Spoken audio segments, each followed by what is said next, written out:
Welcome to the Smoke Pit.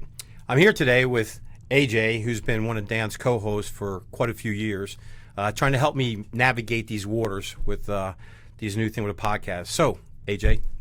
Well, what up, though? How we doing? You know, living the dream one day at a time. Yes, that's what I try to say to myself. But those dreams always come in nightmares as you get older, so it kind of hurts. But today I'm supposed to kind of go over who I am, kind of give everybody a background to the community for the Smoke Pit. Let them know they're in good hands still with myself and you. Dan's on other projects for us abroad, so you get stuck with Stu. So I'm Stu. I'm considered the gray beard veteran. I spent 26 years in the Marine Corps in the Reconnaissance Special Forces arena. My last tour was I ran the schoolhouse for MARSOC from 2009 until 2012 when I retired. I did retire because I had my knee replaced, and it was not conducive for my plans for my next couple of years. You know, I was supposed to go back down range, and unfortunately I couldn't do it, so I had to leave. I'm being told that try to introduce myself in a sense, but I can't. I have a hard time talking about myself. I have a hard time telling people who I am. I usually say, yeah, I was a culinary specialist in the Marine Corps. I made cupcakes and cakes for the President of the United States, because it alleviates a lot of questions. Because every time you tell somebody what you did for a living, especially in my business, they're like, oh, yeah, I want to do that. Or, hey, I should have did that. I'm thinking, dude, you had the same opportunity I had, so why didn't you do it? There's a lot of different things that go into that. And I understand, especially when you have, like, very niche specialties, like, there's no way to explain it that doesn't make it sound like more than it is. The biggest problem I had when I was working with High Threat with State Department is that either I tell people how much money I made and they'd immediately think I was CIA, right? And I'd be like, no, I sit in a room like a firefighter for 12 hours a day. And they're like, no, you don't. They wouldn't pay you for that. You're definitely a spook. And I'm like, it's not as cool as it sounds like it is. I think everybody takes it to a different level, especially for me. They're like, you know, how we went from reconnaissance. And in 2005-06, we made MARSOC. And a lot of the MARSOC Marines were reconnaissance Marines. That's the way it was until we got the program set up, you know, to go to A&S and then ITC. But it always comes in, like, best part is when you go to shows and you're kind of sitting there and you're marketing products for a Spedo. You know, I'll sit in the booth and I'm talking about their kit and how their vests are made and their clips. And right away, oh, yeah, I was a recon sniper ranger. Well, one, there's no such thing called a recon sniper ranger. You're either a recon that's a sniper qualified or a recon who went to sniper school and ranger school. You're not. That's not a thing. It's not an MOS. You know, you kind of say, well, what school did you go to? Oh, such and such. That school stopped in 1992. It's not, you know, now. I find a really good way of kind of judging whether people are full of shit, or even if they're being legitimate about what they have done and they just try to tell stories that are nonsense. Embellish. If you listen to the stories of combat veterans that have seen and done a lot of nonsense, what usually ends up happening is they tell you a story in which they did something stupid, their friend did something stupid, or something stupid happened to them. Like, oh, I fell off this building, or oh, I drove this tank into the side of a house. And then you talk to people who didn't really do as much kinetic activity with their career. And there's nothing wrong with that. If you are a culinary specialist, hey, knock it out. Just don't burn my eggs. Yeah. But you'll talk to people that are in non-kinetic environments, or they're not in at all, and they tell you this over-the-top story that sounds like you're 13 hours to Electric Boogaloo. Yeah. I was shooting double pistols as I was rappelling upside down from a chopper. I think the problem, the saying I use is, he who talks shit's never done shit. The guys that embellish those things, you might have been downrange. Be happy you served in the military. You served your country, the red, white, and blue. You know, just be happy you did that. You don't have to be this special ops, I'm a one-man national asset guy that's done everything. I tell you, you're not that good. You're just not. What you did while you were in the military, or now as some people where they're in the government side of it, you don't hear them talk stories, because they're what I call the true heroes. They're the true guys behind the scenes that will never come out and say, hey, I did this, this, and this, because they know you're going to be full of shit. So you never get that story. I think a lot of it also comes from kind of the hero worship, right? And there's absolutely nothing wrong with the fact that because of 9/11 and the ensuing things that have happened since then, we tend to deify the veteran community a lot more than was done before. Mm-hmm. And it sometimes feels like a dramatic overcorrection from Vietnam, where everybody was like kind of shitting on veterans. Yeah. And it's good to remember that they're just people. They're people doing a job. Some people get to do cooler jobs than other people. Sometimes it's effort. Sometimes it's opportunity. But you're absolutely right. It's like if you did the job, like, just be happy that you got a chance to do the job.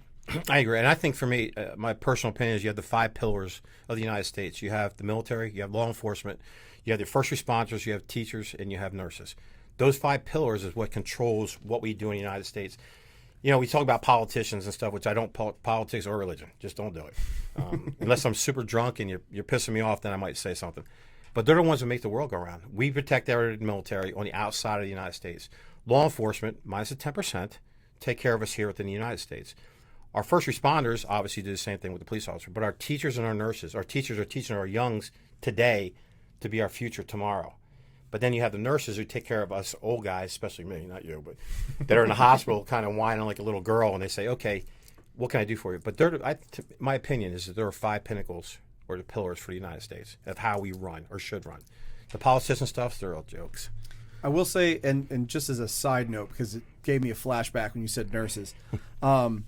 When I went through my medic training and we had our internship, when we had to be at the ER, I had some nurses that absolutely, if you're running out of drill instructors and you need somebody to take that slot, find some nurses, especially ones that have been doing the job for 20 years, and be like, hey, put this goofy hat on and go yell at some teenagers. And they're like, all right, gotcha. Yeah. Well, that brings me to, didn't your daughter just graduate Navy boot camp? She did.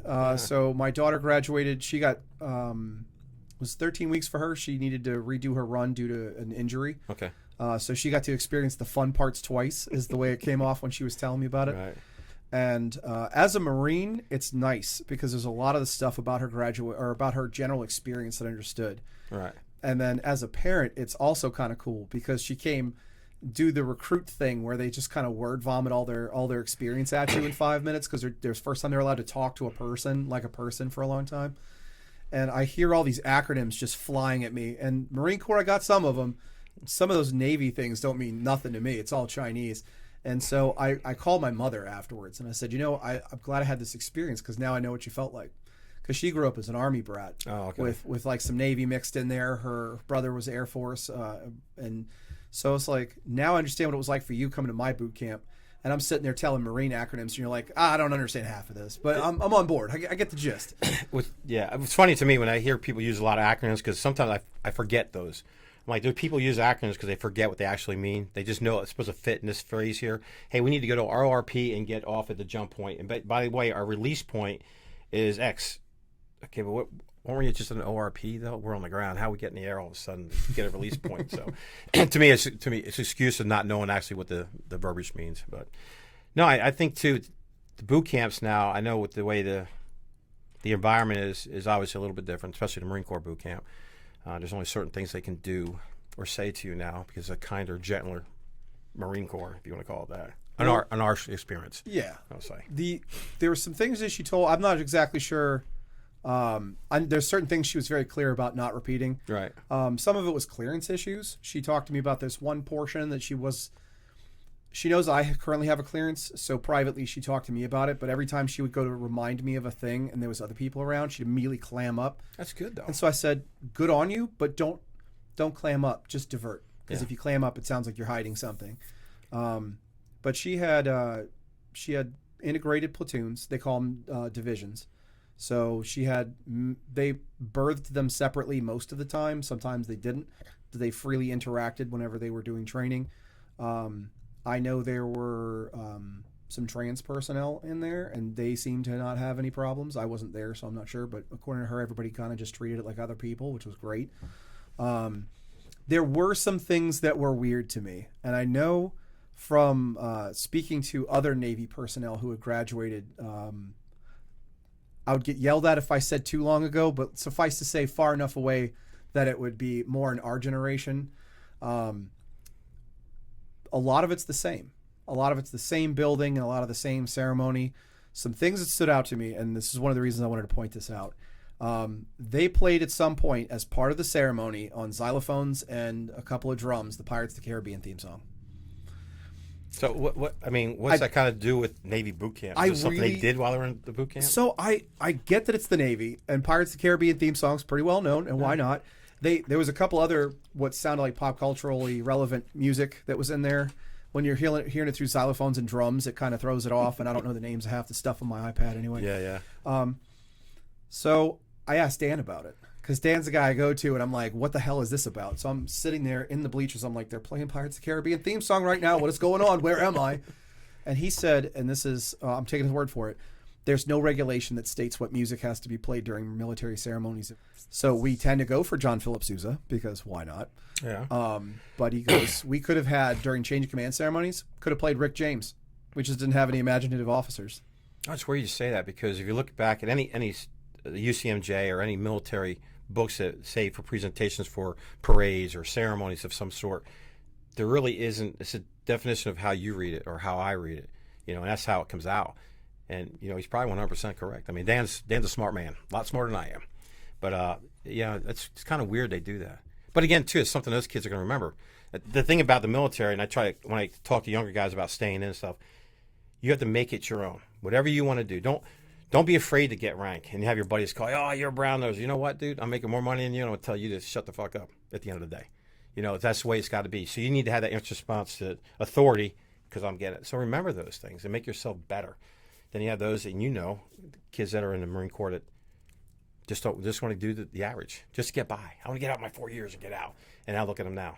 What kind of like, he's probably pumping gas someplace, or worse than the local AMP. I don't think they have AMPs, do they, anymore? I'm showing my age now, I'm sorry. Food Lions or Walmart or Kmart, something like that. But yeah, I think you got to build your own story, because at the end of the day, everything you've done, like I've done in my life, is for my 90-year-old self in a reclining chair telling my grandson stories. That's what it comes down to be. If you can remember and relate and help between now and the time you're 90 years old, that's what you want to do. And that's what hopefully this podcast does with people. I mean, since I'm coming on to be the new host until Dan's party time, is that what do you want us to do? What do you want to hear from us? What do you want topics you want us to play with? I'm pretty versatile for topics. There's some that I don't want to play with or don't want to touch. We can always touch them off the side. We won't do them on air anywhere. But if we do say something controversial, we usually back it up with something. Yeah, it's not meant. And we're all free to kind of live different experiences. And something that Dan and I both kind of looked at a lot when we got out, and it becomes more and more of a mentality the further removed you are from being in the service, is you tend to be very one way about certain things when you're in, because that's the way you have to be. Is you have to, everything fits in a row, it's all covered and aligned, and then when you get out you realize, okay, well, that works for that exact scenario and for not very much else. I remember something Dan likes to say a lot is, my service doesn't invalidate yours and your service doesn't invalidate mine. Right? If you were a cook or a bosun's mate or a maintainer or whatever, doesn't matter. You still did your time. You still helped out the country. We're all good. So when I was younger and I was a Marine, we had that whole thing, like, if you're not infantry, then I don't need to talk to you. Yeah. Or you look at higher ups' uniforms and you'd be looking for that one ribbon. Combat action ribbon called the car. Yeah. This is not combat action ribbon. Nothing you have to say means anything to me. It's what's bad about that is that how true it is. And I go back to an experience when I was in Okinawa. I was the ops chief for SOTG, 3rd SOTG in Okinawa. And we had, every Friday you had to wear Charlies in that mode. So I'm sitting in my office, and this new major comes in. I won't mention his name. He's the only officer in my entire career that I grabbed by the throat. And if there's anybody out there that knows who I am, I'm a very mild individual. But when you get into that space, there's certain things you just don't do. Now, I'm jump and dive qualified. I've been to free fall school, free fall jump master, all that stuff. So he comes in, and, I was in a while. I was a gunny, and I have a fruit salad. And he goes, "Where'd you get those?" And I make the comment, "The PX, just like you do." I go in there and I color coordinate them and put them together so I look cool with this bubble that you get when you go to be the Space Force, and the wings is how you fly. I'm a pilot for the space shuttle. And he comes over and he goes to touch my wings. And as he touches them, I grab his hand and I pull him back. I'm like, "Sir, what are you doing?" "You let go of me." I said, "You don't ever touch anything on my uniform that you don't rate. And next time it happens, you're going through the wall." Well, another major who was my air officer come over and says, "Stu," I said, "Sir, no one touches my freaking uniform. I don't give a shit who you are. My wife doesn't even touch my uniform. This clown who's a nobody is not going to." But again, too, why do you got to question somebody what they have on their chest? Now, if it's out of order, then it's probably stolen valor. But if it's not, you don't go up and say, "Well, why'd you get that one?" or "Why'd you get that one?" You just don't do that. You just look at it, admire. I would say I'd give certain exceptions. And this actually came up last weekend. is if there's certain medals that you or ribbons that you know exist, and they're just wacky, I would 100% ask. And there's ask, but not touch it. well, absolutely not. I don't. One arm's distance from the drill instructor at all times. Exactly. The Antarctic Service Medal. I have one. You have one? I do. See, and if I saw that on your uniform, the first thing I'd be like, how did you get that, and where do I sign the paperwork? 1988, I was a IQC instructor for Bridgeport, cold weather instructor. I went to Norway. I was over there 2 months. And I was on a freighter that went across the Antarctic Circle twice. So they went up and they came back. Okay. I'm also a shellback, too. So, but that was 1988. So what is that for the listeners at home? Shellback. So basically, you have certain things you go. If you go to the Arctic Circle, you go over to the equator. There's certain things you are. It's kind of like the Navy's game to play with the people on their ship and the newer Navy people. So for a shellback, we were on the flight deck. We were on the LPD, and the way you had to do it, you start down the mess deck. And now remember, we're over the Arctic Circle. Now it's cold. You start on the mess deck, and you just start to throw flour on you and food. You run through a hallway. And you got to slide down all this meat crap, and then you go up on the deck and you run around. And I think it was 30 degrees, 28 degrees, something like that. It was cold, super cold. Now, for me, I was in UDT shorts because I was a recon guy. We wore UDT shorts. And you guys got to show your thighs everywhere you go. That's how we know. You had we had our surf and sand that we wore all the time. But we came up, and then after you do a bunch of other crap out there, like in the water and a bunch of mess and food, there's this chief. And this dude was fatter than I was. And he had a little olive that he put in his belly button. And you went up and you got you had to take the olive out of his belly button. And then you slid across and you got this thing, so the blue nose. So anyway, let me make a long story short, it was fun, very degrading, but it was fun. I mean, it was a tradition for the blue nose. That's the way it was, and to be part of that community. There's not so many people that have done that, and it's an honor. And again, another story you have when you're 9 years old, sitting in your reclining chair talking to your grandkids. Yeah, I got to say, I've never peeled an olive out of anybody's belly button. I've done more than that out of people's belly buttons. But no, I digress now. Yeah, I just don't like olives. Oh, okay. How about a cherry? We'll put a cherry in there. I think, too, that the other part is, there's things that the average person doesn't understand what the military, our community, has. And that's one of the things for these podcasts is to put out to the community what it's like to be in the military. It's not all roses and green grasses and all that stuff. I'm telling you, after 26 years, some of the shit I saw and did was just heinous. You're like, why am I doing this? Why am I cleaning this up? As Dan did for the burn pit bill coming through. The stuff we burnt in Saudi, Desert Shield, Desert Storm, in those barrels was just always stuff, human waste. It was other things that we had, things we found on the ground and put in there. We got diesel on it, and we're just like, yay, smoking cigarettes, full of soot and everything else. Plus, that end of the day, you're driving through, we call it the onion patch. You have all those oil fields that are on fire. So it's 1 o'clock in the afternoon, it's sunny. And then all of a sudden you're like, I need MVGs because it's dark as hell because you're going through this plume. And kudos to Dan pushing that stuff because there's guys out there that are dying today because of stuff like that we couldn't identify. Or there wasn't a means to say, hey, you do have that, which I think is a great thing. Yeah, I think the onus really needs to be on the government, the VA, the military medical complex to be it needs to be less like your civilian insurance, right? Deny, and counter accuse. Yeah. Be like, oh, your leg hurts? Do you smoke? That's probably got to be it, right? You're a smoker. That's why your leg hurt. We're not covering it. When I filed my VA benefits, I got a percentage for tinnitus, and I got 0 non-service connected for my hearing. And couldn't tell you. We're working on appealing that right now. I would, dude. My boss is a prior service Marine. Funny thing, and since he doesn't watch this anymore, I'm free to say this. Do you remember when the McMap program came out? Yeah, so I was an instructor. For those of you back in the day, McMap is the Marine Corps Martial Arts program. And when it first came out, the Martial Arts Center for Excellence at Quantico, or the MACE, included a particular Marine who is now my boss. And that particular Marine is the one that is on the cover of the manuals. He's the one with the chiseled square jaw, and he's holding his arms out, and the belts are on it. Yeah. And we'll leave that name alone. But yes. When we found out, we printed copies of it and made him go sign it in front of his boss. Like he was just in his office, like, oh, dude, can you sign these for me? And so once Dan moved out, the home office that I have that we used to share, I moved the stuff around. Our whole background for me is now when I do Zoom meetings, I have certs and pictures and stuff, and his signed picture is in there, and they're Velcro, so I can move it around like a Where's Waldo of my boss. I lost my place where I was going for this for a We're second. talking about McMap and the person you know, yeah. Right, says McMap. The VA, that's what it was. He and I both went to the same audiologist for our VA appointments.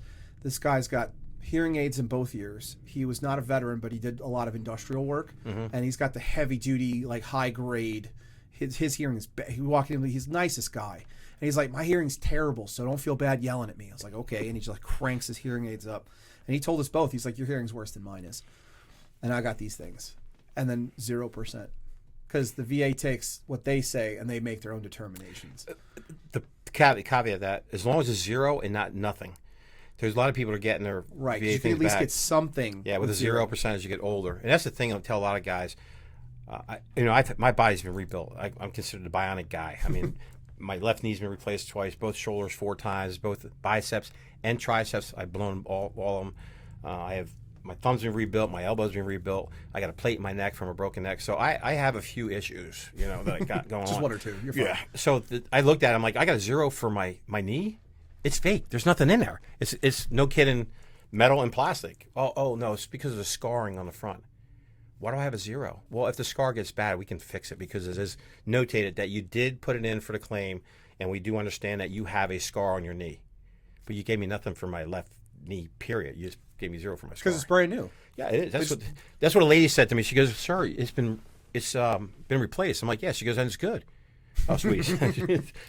I always use the word sweetie when I'm really pissed off. I go, sweetie, which is my wife tells me, Stu, you can't say that. You got to. So I try to digress. Young lady, training time out. That makes no darn sense because eventually in 10, 15 years, this is going to have to get replaced again. So there's got to be something in there for the VA to pay for. Oh, we'll pay for it because you got 0 on there. Yeah. I'm like, you know what?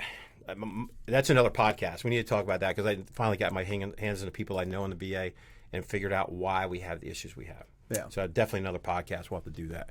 Absolutely. But I mean, it's hard. I mean, especially guys that are out after a while, guys will wait because we're that proud. I'm a proud Marine. Dude, don't. Put your pants down, bend over, let them do your finger check and be done with the damn thing. Don't be so proud. Well, so the two sides of the thing is one is the onus needs to be on them. Yeah. To prove that I don't have the condition I'm claiming. If I have all the symptoms and whatever, and I'm like, okay, well, how do you think this happened to me? You think I got out and got into heavy metal at the age of 30 and all of a sudden I'm going to concerts and stuff? Yeah. No, I already can't hear, so I don't bother going. It's a waste of money. But yeah, you're right. On the other side, there is that pride problem, which gets people not going. And again, just like civilian insurance, I have a feeling, I have no credible evidence except for word of mouth and anecdotes, that a lot of times the VA will reject a lot of initial claims, and then on second review, they'll go, oh yeah, that's absolutely terrible. Here's your 50, 60, 70%. Yeah. One of my guys, he went to the Marine Corps for a couple years, then he went to the Army and retired out of the Army. They gave him like 97.5%, whatever, however the math works out. And so they round up or down, right? Yep. They, for the purposes of pay, gave him the 100% pay. For the purposes of the paperwork on disability, they gave him 90% or 95%, whichever one it was. And he was like, I don't want the money. I want the paper that says 100 because taxes and stuff, right? That's more valuable. It's huge, yeah.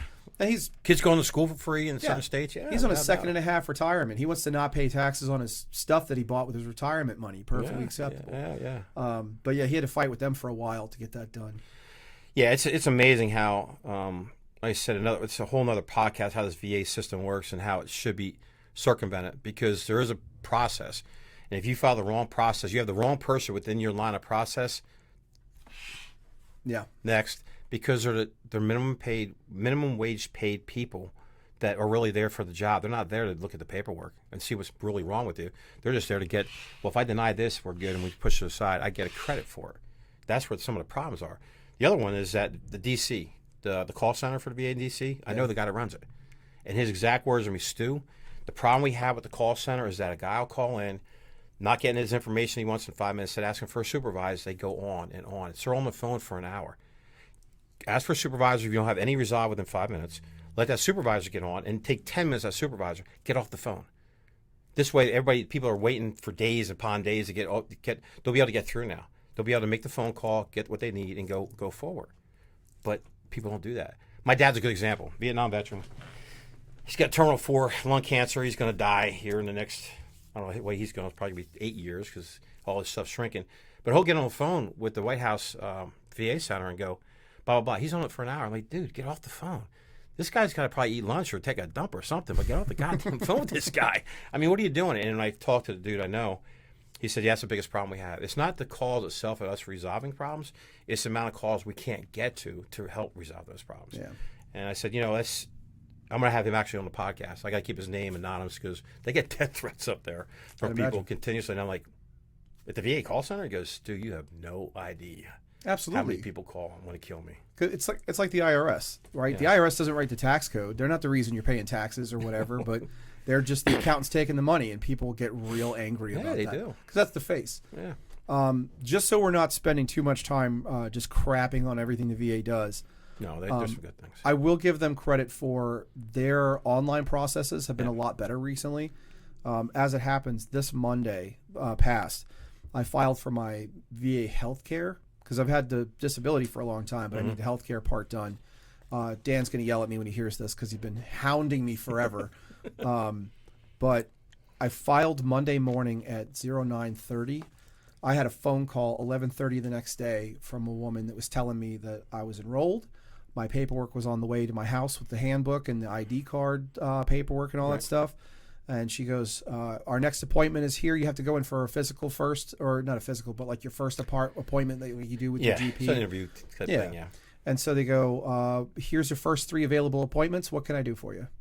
And I was like, that's fantastic. I've never had turnaround that fast. Yeah, they've gotten a lot better over the past couple of years. And I use my dad because I've been fighting with the VA for my father for about 13 years. And it's been when I was even in the Marine Corps as a Master Guns, I went to D.C. figuring my rank could help me out and go, that's my dad.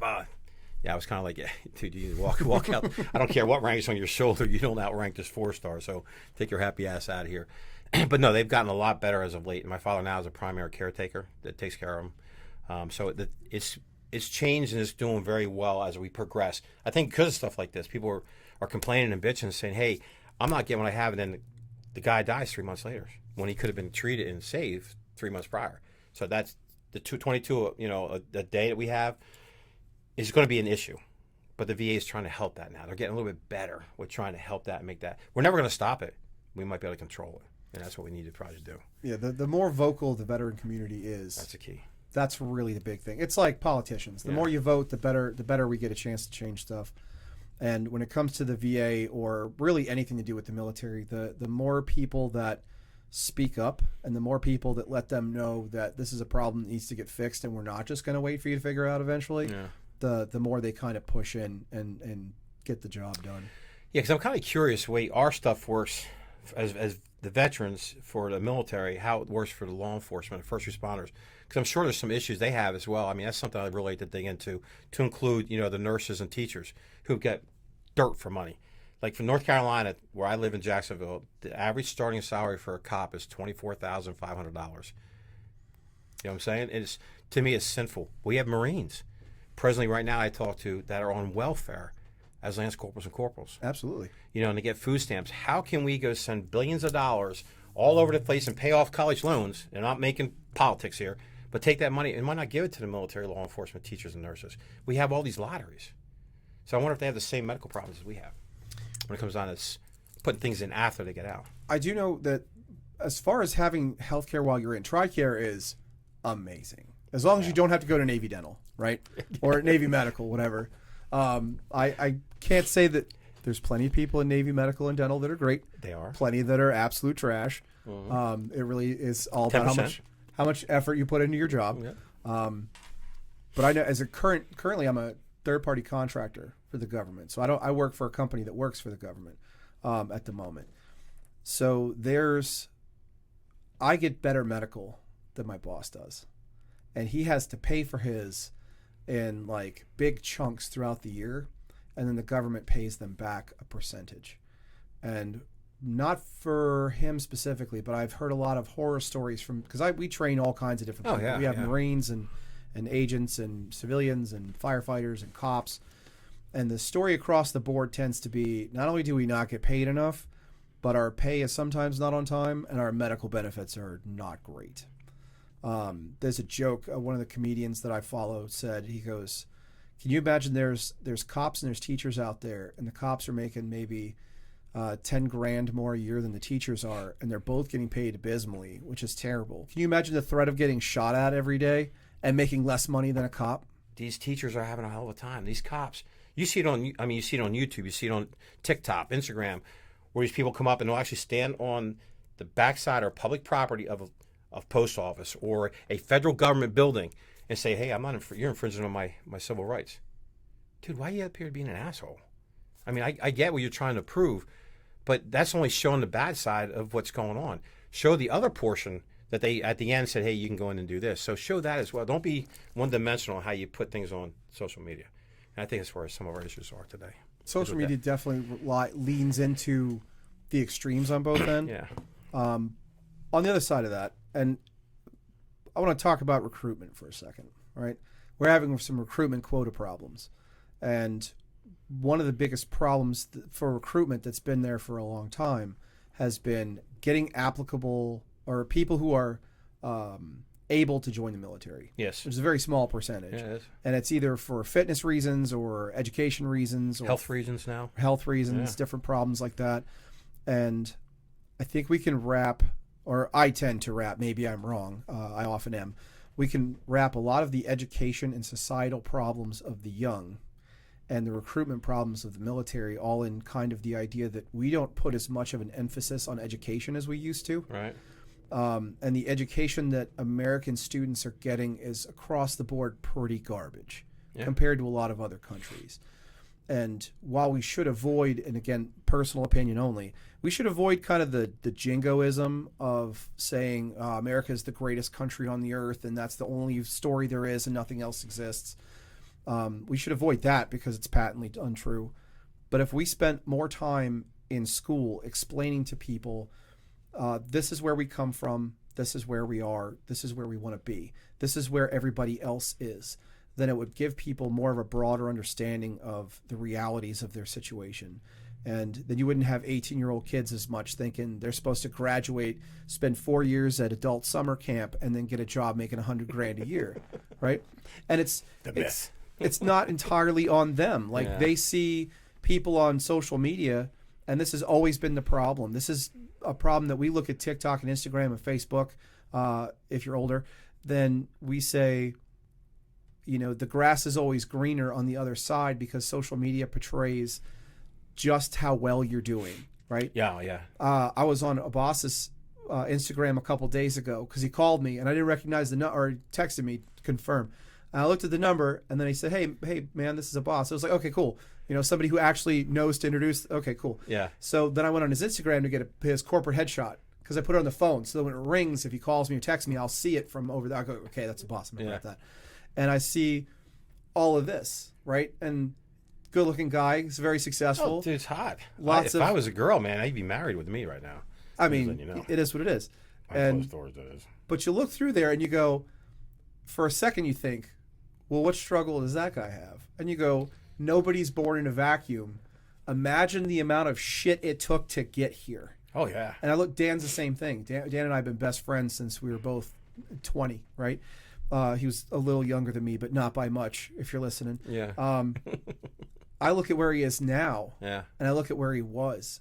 And you look at his Instagram and you see all these cool things that he's doing. And he does work his ass off to get there. Right. But I see all the times where his life was in the dumpster and he had to fight his way back out of that. So maybe not spending as much time worrying about what everybody else looks like on social media. And maybe spend a little bit more time going, okay, what can I do to make things better instead of expecting things generally to be better based on just my presence, right? No, I agree. And I think the big part of that is that people see these 15, 16, 17-year-old kids that use their mind and understand technology and got on and they've made a living for themselves. But what else can they do? Once saying this all goes away in 10 years, because you got to have a today plan, a 5-year plan, and a 15-year plan. And in between that, you got to figure out how you're going to do to get to that 5-year or 15. So, yeah, this is good for the next 2 years. This is great. You're spending all this money, got big houses and cars. Well, it goes away. What do you got now? Zero. How many lottery winners? They call it the curse of the lottery, I right? mean, yeah. That's an example I love to use. How many lottery winners win $100 million go from poverty to multimillionaire, and then all the money's gone, they're back in poverty in 5-10 years. Yeah. All right. We, as a Marine and also working in the industry that I work in, all my fellow coworkers are all Marines or airmen or something, or cops. I work with a lot of cops now, which is fun because I like to use all my good cop jokes. The conversation we have a lot is if you won the lottery, like they had the $1.3 billion lottery. Yeah. One person won it? Two people. Oh, was two? Okay. Which is better for them because now they won't pay as much in taxes. Taxes. They're under the cap, so they can take the whole amount instead of the annuity, and they don't have to get screwed on the back end. Imagine thinking in terms of, it's a good thing I'm making less amounts of tens of millions of dollars, so I don't have to lose more tens of millions of dollars. Yeah. But the overarching thing is we all think about this from this perspective, and we go, you got to set your life up, right? You take the first amount of it and you set your life up so that nobody can take that. And then you start doing all the screwy thing everybody else does. Yeah. But again, that comes from the position of, I used to be a Marine, or I used to be a cop, or I used to be a firefighter. Right. I know what poverty's like. No, thank you. I'm used to structuring and organizing my life. That's what I tell people. I don't want to be a millionaire. I know quite a few people that are millionaires, and they're assholes. Total throw down dicks. But when I have them, when they're, in a sip room with a bunch of other guys, they're cool. But out in public, they're just, they have this thing, they're entitled. My personal opinion from the ones that I know. So like, well, why not? I said, because I live a good life. I have a great wife, the happy life, happy wife. I got a great life. I have a great house. I have a property. I have 4 dogs. I have a family that loves me. A boss loves me sometimes. And I'll tell you a story here in a minute about a boss and I back in the day. But I mean, I have a very good life. Do I make a lot of money? No, I make enough to pay my bills, put a dip in my mouth, and drink a beer. And I'm content with that because, at the end of the day, my grandson is taking care of life. His college is paid for. He's got a 401k that'll last him until he's 25. He's got another allotment that I have out so when he's 30, in case he blows it all when he's 25, he has another backup when he's 30. So I already planned all that out. I wish someone had told me that stuff when I was 16, 17, 18 years old. To have that investment plan.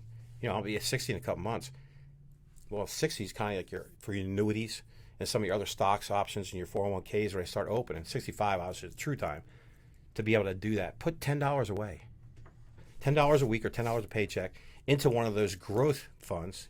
Now we're getting into financing, and make your life good because this is all grander when you have all this money, but everybody in their mind comes out of the woodworks. You got more friends than you thought you ever had. You're like, who the hell's Jed over here? I'm your toothless uncle from Louisiana and stuff. Nothing against Louisianians, not all toothless. Okay, just saying. I have more than half my natural teeth, and I was born in Louisiana. I'm from New Jersey, so I'm a prick anyway. How you look at it, that's what people tell me. You're a New Jersey kid. So, but I mean, you have to have a plan these days. You just can't know willy-nilly it all, throw it out, and think you're just going to succeed because you're good looking and got a great body. Unless you're on Fans Only or foot fetish shit, that other shit that these guys have. I'll tell you one fun one that I learned about recently. It's called cagedladies.com.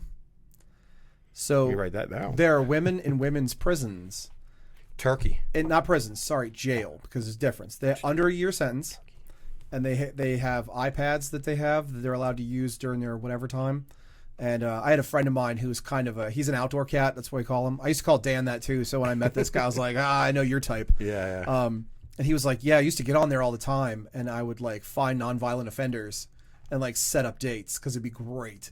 And I was like, that's an area that even there's no level of single I've ever been where I'd get on cagedladies.com. No. But it's an option. Yeah. I will say, and I want to wrap this back around too, because at the beginning you had mentioned the difficulty in introducing all of your skills, abilities, and talents, right? Was it knowledge, skills, and assessments? Yeah. The idea that we all have that built-in thing where we're a door kicker, no matter what you do. Like, and again, my daughter's Navy boot camp graduation, they showed videos while everybody was waiting for the ceremony to start. And it's those ones the recruiting office always shows you where it's like the maintainer is like fixing the aircraft, and then it takes off and shoots some things. And then the guy's working on the Aegis missile defense system, and it's like firing rockets out of the air. And the hard, heavy metal soundtrack with the deep bass in it. Yeah. About halfway through the video, in between a deck gunner and the Aegis missile defense guy, there was 2 culinary specialists. And just to make sure you didn't get it wrong, they're wearing shirts. It says culinary specialist. And they're like flipping meat on a grill, right? And they're like, yeah, and there's like a flame in the background because you're using the thing wrong. And I'm thinking, you know, it's half and half for me because one, glad they're included. They're really. Yes. I go to chow more often than I fire missiles. Exactly. Yeah. On the other hand, I'm like, why you got to do that to them, right? Yeah. Stick them right in the middle of the two cool things. Be like, hey guys. But we all have the thing where our job is the thing that we remember the time of kicking doors. Yeah. And when you got out, you could have stayed in and done some kind of admin job, but you said, if I can't do my job as a door kicker, I'm good. I've done my time. I'm getting out. But at the same time, we got to remember, if you're going to kick doors for a living or if you're going to make food for a living, don't forget that at some point, no matter how old you are, or young you are, or how in shape you are, or how many days you go to the gym, or how much protein you eat, the day comes where the mission ends. Yes. And you got to be set up for the day the mission ends. Yeah, I think for me, my philosophy, for me, Stu, is that when I wake up in the morning, I look in the mirror. If I can't smile at myself in the mirror, well, I'm a joke anyway, so I always smile. Then I turn my happy ass out and I go back to bed. I tell the people that. If you can't look at yourself in the mirror and smile before you leave that house, turn around, go back to fucking bed, and think about it. I've had people go, well, if I turn around, I'm going to be late for work. Dumbass. It's just a saying. It's nothing like a literal thing. Hey, you got to smile yourself in the miror or go to bed. I was literally thinking in my head, I work for the government, man. Come on. I'm like, don't make this hard. You know, but the thing is that, good example, 2 days ago, we're in Food Line. Young lady comes up, and you could tell she has some issues. There was something not quite right. And my brother-in-law and I were picking stuff up. We were smoking a brisket. And she was looking through her change, and I asked the lady, I said, how much is her bill? She said, $16. I gave her $20. And she went, I said, no, give her the change. Tell her to put her money away, give her the change. She goes, why are you doing this? I said, because I can. Why not? Why I got to be an asshole and watch her struggle pulling, 45 cents out of her wallet when I know she doesn't have it because I can see in her wallet she's got no other money. So why do I need to be that dude? I can afford to pay $20. That means I don't drink as much this week, but I can afford $20. And I say, that's all you have to do. Be able to go outside. If people could do that and just make one person smile, just want to do one nice deed to one person every day, we might have a little bit of a better place. It's still going to be bullshit 9 times out of 10, my personal opinion, because people just don't listen. They always got to have a negative approach to everything that's said, whether it's good or bad, is always negative. I call them the internet trollers, because they can't come out and talk to you face to face. They got to talk to you through a damn box. No, buddy, come sit with me face to face at a table like this, and we'll do a podcast together. We'll figure out what your issues really are and get the root of it. But I digress.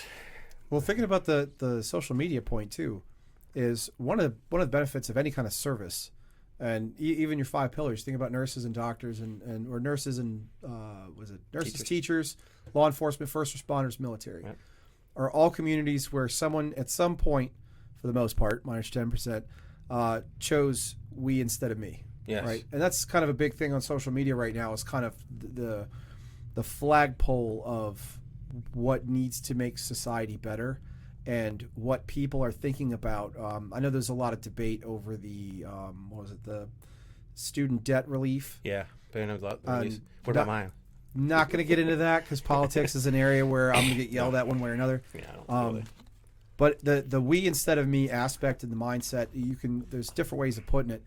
But people who work in those community service areas, whether you consciously acknowledge it or not, that is the area that you are in. Is I'm working for us, not for me. Right. I get a paycheck, so I can live. I get to go by home. you, by us, right?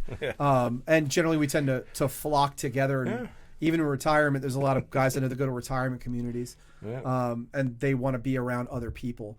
My neighborhood, I didn't pick it for this reason, but it wasn't a reason I would have left. Mm-hmm. Is the guy across from me is he's a federal agent.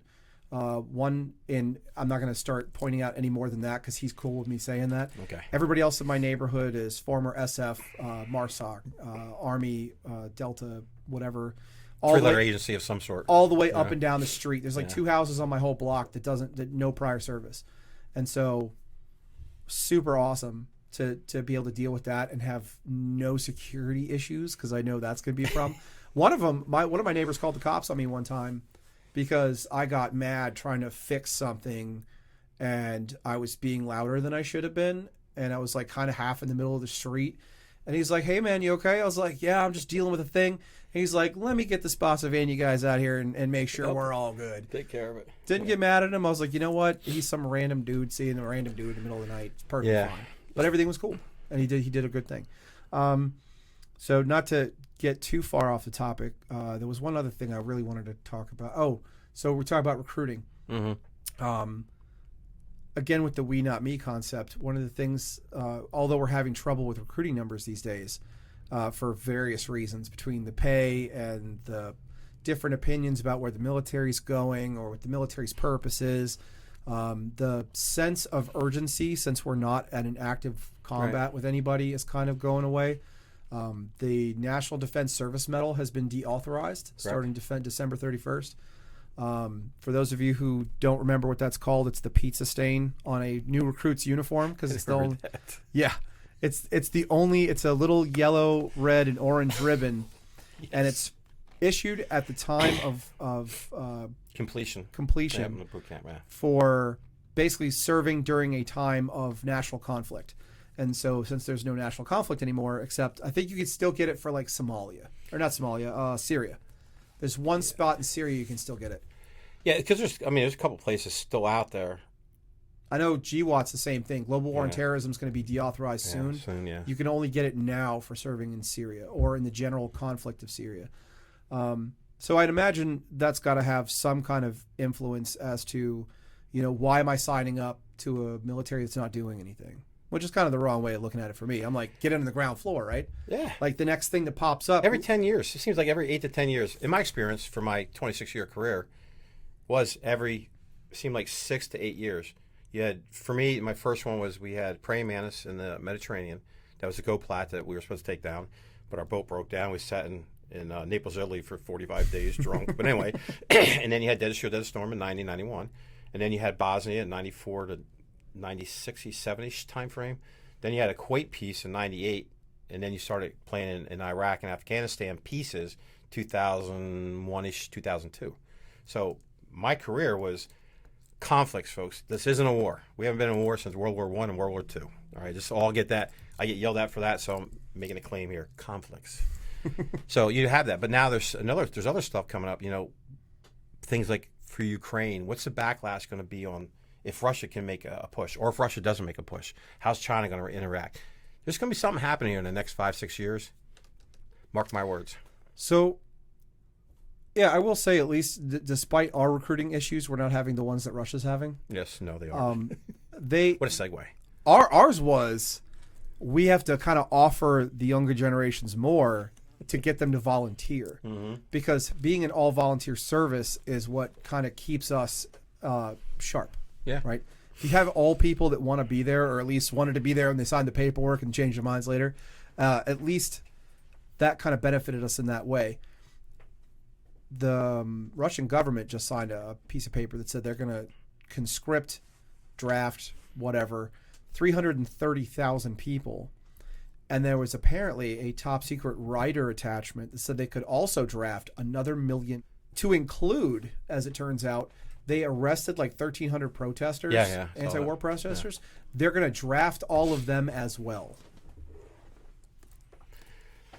It could be good. It could be bad. They could be. They're going to make their own little foreign legion, because foreign legions are all a bunch of criminals anyway. I mean, that's why you get into foreign legion. You got Wagner Group and all of them there, but man, they're getting their absolute asses handed to them. And I was thinking about this the other day. I was thinking about this morning when I was getting out of the shower.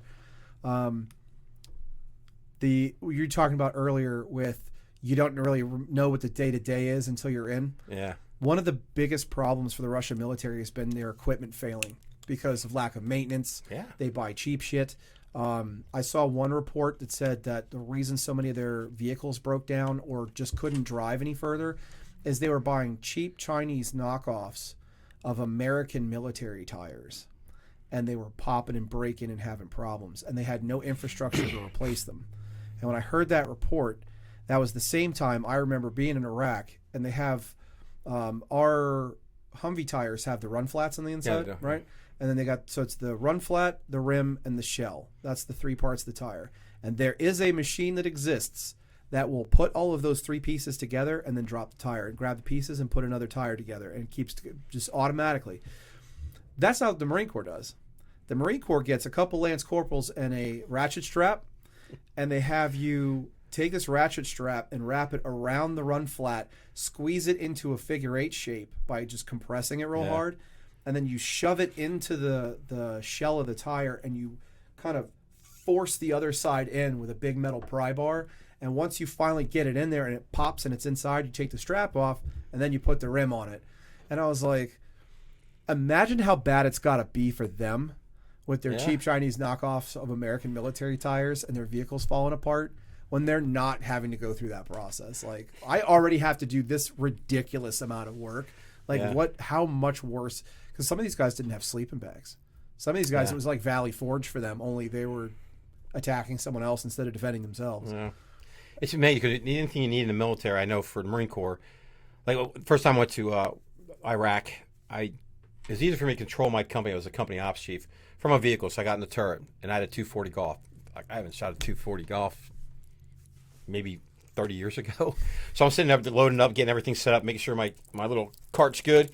I'm sitting there, and this Lance Corporal comes in, and he's our weapons guy. I said, hey, Lance Corporal, can you go up here? He goes, yeah, Top, hang on. He jumps up there. He says, what do you need? I said, how do you use this? How do you work on this thing? So he goes through disassembling, assembling, how to clear jams and all that stuff. He says, Master Sergeant, you didn't know that? I said, dude, no.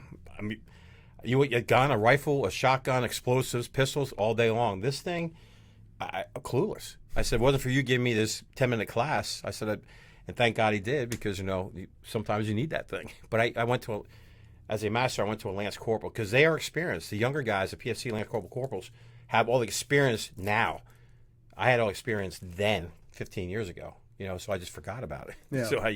So that's the thing. When you talk to people doing that, more the we. How'd you say it? We, not me. Yeah, we, not me. Yeah. So this Lance Corporal shitting his pants on, Master Sergeant in the United States Marine Corps going, oh. But, because of that kid, it kept me alive. And it's just weird how we look at certain things as we get older, especially in the military. I've seen it change from where I got my ass handed to me in boot camp. I mean, I was a big gear locker recruit with this other guy named Gannerton because I was a 250-pound dude that was 6 foot. I ended up coming out 175 pounds. But we were the big gear locker recruit. You screwed up, you come and saw me and Gannerton. We link you up, hook you up real quick. And I had 2 drill instructors that were reconnaissance Marines. So before I got out of boot camp, they said, hey, Stuber, come here. I'm like, what? He says, what's your MOS? I said, I have no idea. I went open contract, I think. I said, no. Oh, no. So I'll tell you the quick story. We'll make it fast. So I, went to college, got in the workforce, worked in Lake City for a couple of years. I came home one day. I was drunk. It was a Sunday, and I'm sitting on the couch. My father's a Vietnam veteran. He makes no bones about that. He will smoke your ass in 10 seconds, and not think twice about it. I'm sitting on the couch, and I see a Marine recruiter film come on, marketing. I'm like, yeah, I'm gonna go be a Marine. And my dad's exact words says, they will beat your ass and throw you out within the first 2 weeks. Monday morning, the next day, still hungover, saw the Marine recruiter. I took an ASVAB test. Wednesday, I went to MEPS. They gave my ASVAB scores. Friday, I was in boot camp. I told my father Thursday night that, hey, I'm getting on the bus tomorrow morning at 04 to go to Marine Corps boot camp. And he thinks, want some water, AJ? Thank you. So when I retired, I said, I don't know who won that bet, but the bet was that I would never make it through boot camp. So 26 years later, here I am, and I got a full pension.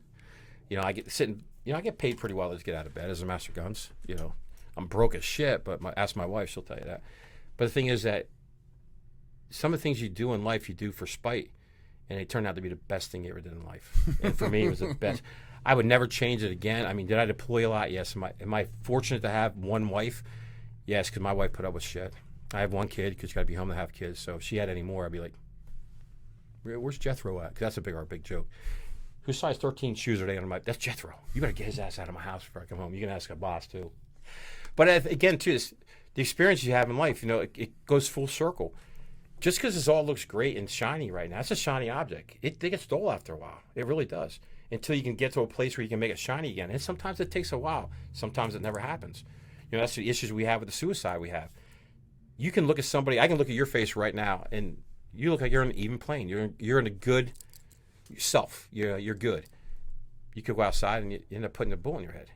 How do we fix that? How do we get that level of where you can reach out and talk to somebody? Hey man, I got an issue.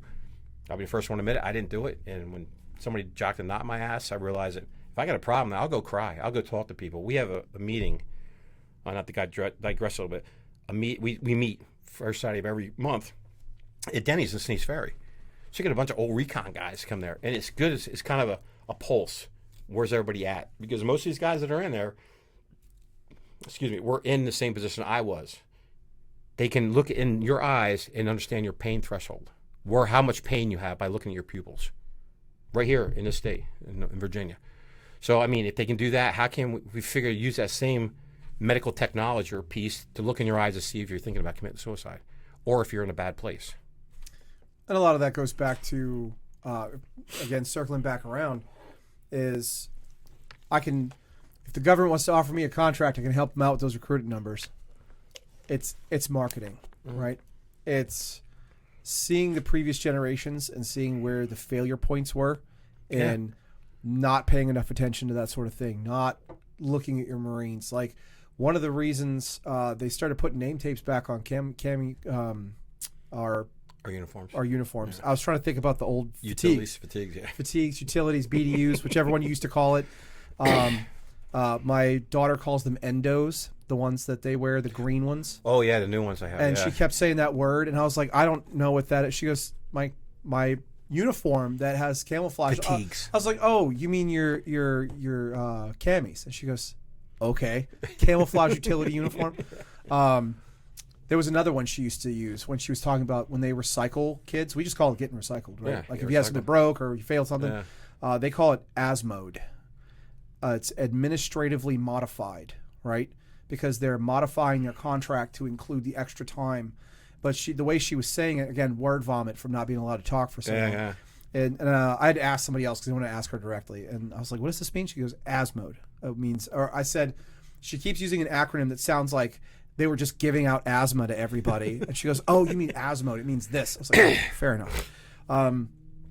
But including, this is a thing I do all the time. You and me both. If we're trying to fix the problem with both recruiting and taking care of our people, and it's nothing is a one bullet fix. No. But bringing back that community sense before they even get in, building it while they're in, and then building people to understand it's not, oh, you're not re-enlisting, cool, there's the door. Don't let the weight of your terrible decisions hit you on the way out. Yeah. Right? And the military's trying to do a better job, and I see that. But I did SEPs and TAPs, right? And my SEPs and TAPs class was a lot of how to make a resume. Yeah. And so one kid goes, I'm infantry, how do I write this? And he goes, do you want to be a janitor or a cop? It's a shame they do that. And I mean, it really is. And that was a longer ago period than I care to want to admit. But in fairness, maybe the attitude changed. I don't know. But that's not the attitude to have. The attitude to have should be, oh, well, you were infantry, so you had X number of millions of dollars worth of equipment assigned to you, and you were supervising X number of people. That's the getting out part. But the once you're out part, and we did talk about this earlier, is, maintaining relationships with those people. Not everybody, right? Yeah. Trenton's a dick, and you don't want to hang out with him. Cool, gotcha. Yeah. But the more we kind of tend to not isolate as a community, don't be like just the 5 Marines that hang out and exclude everyone and drink too much, but be the 5 Marines that hang out every so often and check in on each other. And then each one of you has a couple guys you check in on, your corpsman buddy or your Air Force cousin or whoever. And then as civilians, we should be doing the same thing, right? Especially as prior service, and now we're civilians, we should be teaching the regular civilians how to do the same thing. Because, they don't want to admit it, but they take a lot of our cues. And they go, what? One thing my daughter said when she graduated, she got 8 hours of liberty. When you graduated boot camp, did they give you like the 10 days of recruit leave, or did you go straight to your next school? No, I had to check in the camp guy or go to SOI. So they took me from South Carolina. Well, it's here in North Carolina. Went down. Once I checked in, I got 10 days of leave. Oh, okay. Because your parents were allowed to come with you, like us grunts. They took us down there to check in, and our parents, I left with my mom and dad and went back to Ocean City, New Jersey for 10 days. Yeah, for us, when I graduated in 2004 or 5, something. Yeah. 2004, I think. Yeah, there you go. We had all our paperwork done. We had family day. We had graduation day. When graduation day happened, they were like, Annus Dominus, go forth and do great things. That was it. You left. Yeah. All your shit was packed by your barracks door, and so your parents would drive you over to your barracks. You go like wave at your drill instructor now that you were supposed to be a person again. Yeah, you say, "Get out of here, turd." Yeah. I don't want to look at you. You smell. Yeah. And then 10 days. Yeah. They got 4 hours, give or take, if you were stationed in the same place. Like if you were just going to grab your shit and go to the next barracks over, Right. you got like 4 hours of liberty, and then you had to report back. She was going out of state, and if you're going out of state, you get 8 hours liberty, give or take, and then you have to report back. And so, right? Like I had to drop her back off. They didn't even let me drive her back on base. I had to drop her off at the gate, and she had to walk back. I was like, that's hardcore. Be like, shit. Here, go That's see. Navy? They were like, go see those people that love and care about you, then get your ass. Yeah. Right. Wow. And I was like, Kudos. But one thing she had mentioned is, she had one of her friends was there from high school, and her friend was trying very hard to like kind of communicate what's been happening to her for that 13 weeks. Right. And so they're kind of talking at each other about disparate experiences. And she had talked to me at some point after, and she's like, it's not that I don't care. It's that it's kind of completely different levels of how important shit is. And she goes, I've readjusted what I think is a priority. And so with that, the same thing with the civilian population or the non-veteran population. There we go. We haven't used that. We'll coin that. There you go. Yeah. So if they could receive a training of some sort that would teach them things like that, say in high school, then when they were moving on, even if they didn't go in the military, if they went to college, just live their lives, having an understanding of prioritization and looking out for each other as a group in more than just the you go girl on the internet sort of way, like that would probably dramatically improve a lot of the situation across the board for Americans. Like, again, it's I agree, and I think the caveat to that is that the reason we don't have the like my day, I hate to use that word my day because I'm not that old, but when I was first got into reconnaissance, 2nd Recon Battalion, my first 6 months there, I had a shaved head and I wore my sweats inside and out. You're nobody. You're worse than a turd. You're that turd that's underneath the totem pole that's got moss. That's what you were when I got to 2nd Recon Battalion. But over the 6 months, you learned how close you got real close to your team, got real close to your platoon and to the company that you were in. But after that, when they allow you to wear your sweats the right way and you wear surf and sand with polished boots, you understood the camaraderie is because we didn't have the internet. We lived in open squad base. I lived down on Onslow Beach for 5 years in open squad base. Oh, no, you lived on a beach? That was so hard. I know, it was. Just like, people don't understand. I'm like, the best part about it is I got up every morning, we ran the dunes, and then we go for a swim. So we do a run, swim, run. Like, wow, you live in an open squad bay? Well, yeah.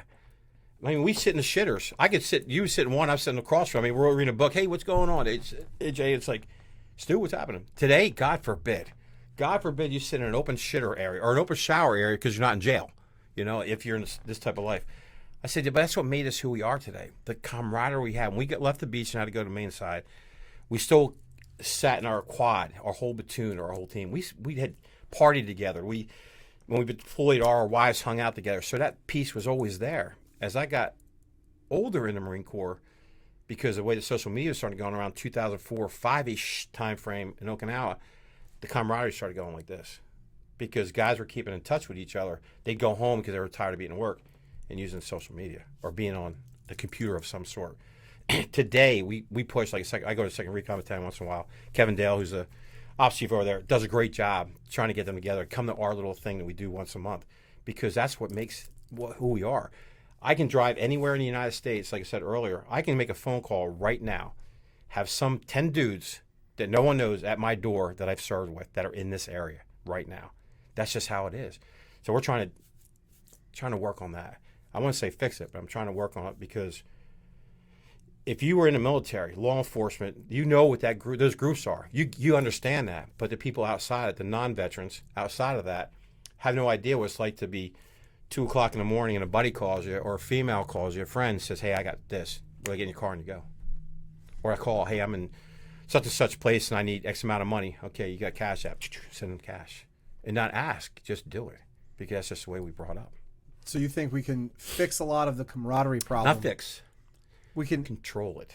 Begin to improve the that camaraderie issue. Yeah. And we can do that first and foremost by pooping together. Yes, and drinking together and a few other things. Okay, we'll put showers because people got to do X. No, I think that we'll take out my thought, but put in if we talked more face to face. We sat down and had a breakfast. We don't have to eat. We can just sit down someplace and eat, or link up someplace once a month that we all can just get together instead of being on social media or getting on TikTok. Facebook's great, so is FaceTime, but it's not the real. I can't reach out and do this through FaceTime or Facebook. In order to do that, you need to have that man. We call it man loving. I call it man loving. A boss don't like my man loving. He does now, but he didn't there for a while. It was a pleasure sitting here and talking with you. I feel so much better now. Hopefully Dan will give me the check and say you're accepted for a couple more months or so, and we do this more. But I would love to sit down with you again. Yeah, it was. It's a little weird not having someone That you've known quite a while. stab me under the table every once in a while. He loves throwing shit out there, but no, it was good. I don't know you yet well enough, but once I do, as a boss, I will definitely do that. Yeah, we'll get there. The big thing, too, for the community for the Smoke Pit is that we have a special guest that will be with us here in a couple weeks. Is Nick Kumalatos. I don't know if any of you know him. Some of you probably do. We'll have him on for the next one. And we look forward to send us some comments. Who do you like us to see? Who we'll talk about our topics to give us an idea so we're not going down the wrong alleyway. Could AJ and I sit here and talk shit all day long? Yes, we could. Can we get yelled at for some of the shit we talk? Yes, we can. But we And frequently do. Yeah, frequently do. But with that said, I'm Stu, the Gray Beer Veteran, sitting here with my co-host, AJ. We thank you for listening to us, and have a great day. And remember, be nice to somebody and smile. Do our best. Yes, exactly.